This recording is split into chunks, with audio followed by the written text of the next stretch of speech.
Hello, this is Lafayette Faust. My main goal when I created Nevermore Hollows was to write and narrate fun, scary stories that are full of quirky characters who choose to stand against evil. That is where my passion is, and it still remains my main goal.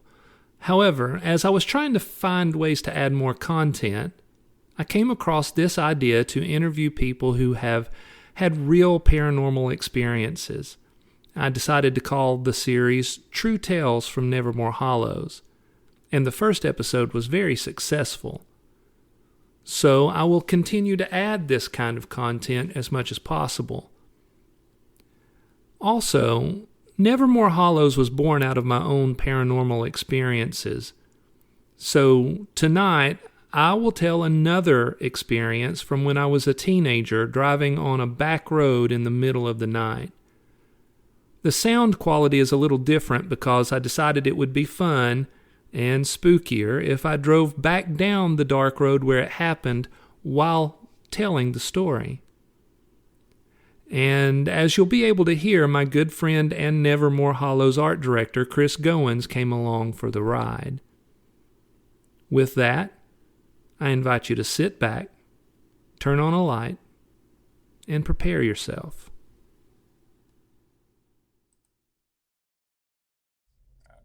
Hey, bud. Yes.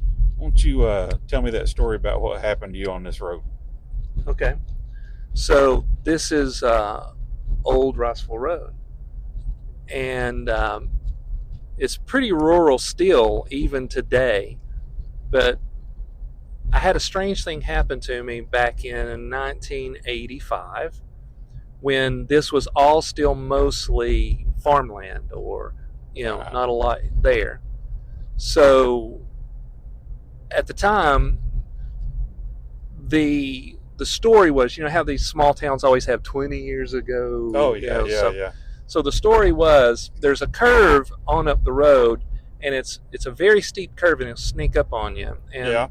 And the story went that, 15, 20 years earlier, this guy in a hot rod is flying down through here, not paying attention. And just beyond that curve, there's been a car that's ran off in the ditch. Okay. At night. And some of his friends are trying to pull him out of that ditch using a chain. They've got it stretched across the road. Gotcha. So hot rod guy's not paying attention. He comes screaming around the curve, too late, runs into the chain, decapitates him. Oh, wow. That's the story, right? So now we come forward to, it's 1 o'clock in the morning. I've just gotten off work. I'm young, Mm-hmm. and I've got a Volkswagen Beetle. Oh, okay. And it was sunflower yellow, right? Awesome. And I tricked it out, so it didn't look like your flower power Volkswagen Beetle. It had the racing Nerf bars on the front. We tweaked the engine. I had some little racing wheels on the back, right? Okay.